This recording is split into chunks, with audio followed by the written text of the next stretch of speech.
It's very interesting.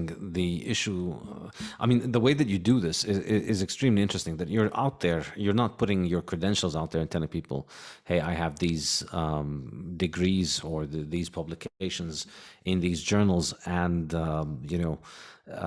I can, I'm, I'm licensed to tell you how to live your life because I have these credentials." You're just out there and telling people, here's what I'm going to tell you to do, and it's very different from what the people with credentials are doing. So your only way of succeeding is on the market. You have to actually get people to fix their lives. So they go online and they say that, and then people see it, and then attracts more people for you. It's a great example of how health and diet and exercise advice and all of that stuff, it on a free market, it would function much better than in the dysfunctional kind of guild system that we have, where a central fiat authority assigns these things. So you're just out there delivering actual real results. So people come to you. It's not about what the books say and what the textbooks say and what the scientific authorities tell you, and not about what the FDA does. You just do what works. So and it turns out it's very different from all of the things that we see about aging. The fascinating thing here is, I mean, a lot of people have all these crazy ideas about how to live long lives. Think about somebody like Ray Kurzweil and his ideas of immortality. And you look at him and you can see, like, he clearly doesn't lift. and, Right. and he clearly doesn't eat enough steak in his diet. And, like, I can't take seriously your attempt to live forever if you can't make 45 minutes for lifting and, a couple of pounds of beef a day. Well, maybe a couple of pounds might be a bit much, but, at least a little bit more beef. Like, he clearly doesn't eat enough steak. And this is kind of really the fiat mentality of just imagining that things will come from some lab expert that's going to discover a magic pill that's going to make us live forever, when, you know, meanwhile, we're just letting our body deteriorate. And if the magic pill doesn't come along, you'll die prematurely. Yeah, absolutely. I couldn't agree more.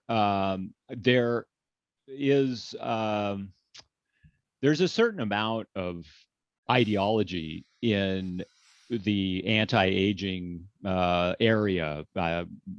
Maybe movement would be too strong a word, but there are a number of people out there like Ray Kurzweil or David Sinclair, for example, who are known for their research into aging and talking about it, and also what they're doing themselves. And I think that, for instance, when I say ideology, um, I'm talking about, like, for example, David Sinclair's book Lifespan was a big bestseller a year or two ago, still selling a lot, I'm sure.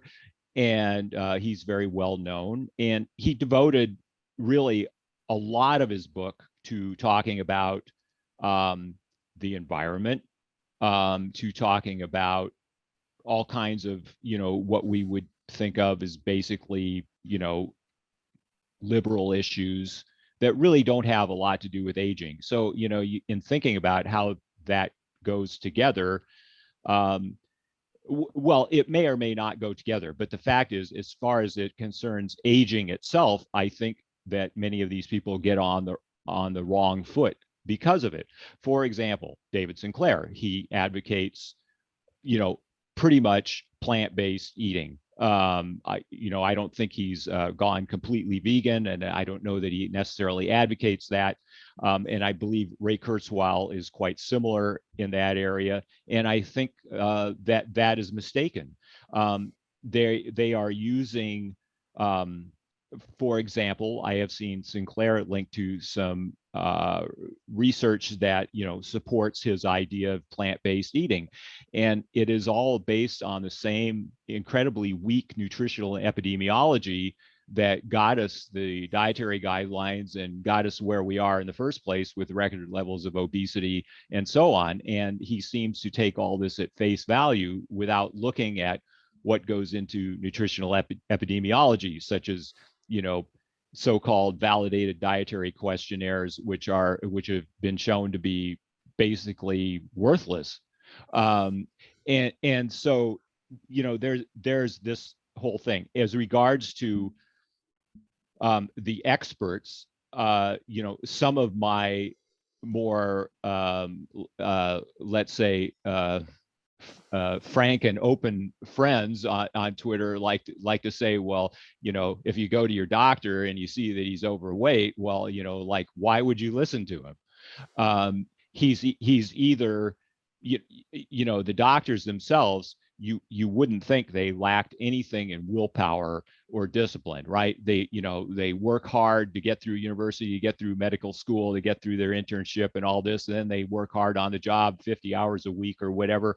These guys are serious people, working hard, and then you see that they're overweight, and there's a high rate of being overweight and obesity among doctors. And so why is that?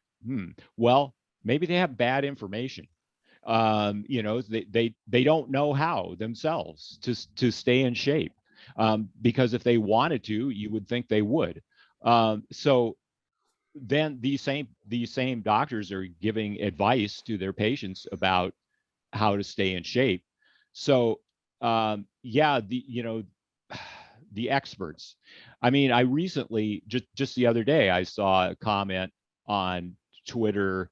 They were talking about statins, okay, and there was a doctor, an expert, a very highly credentialed expert at a major medical center, saying, "Look, 99+% of cardiologists agree with statins." And I'm thinking, so okay, so these are the same cardiologists that told us to consume seed oils, that told us to consume less meat, this kind of thing. So because 99% of them do that, really doesn't, at least as far as I'm concerned, doesn't hold a lot of weight.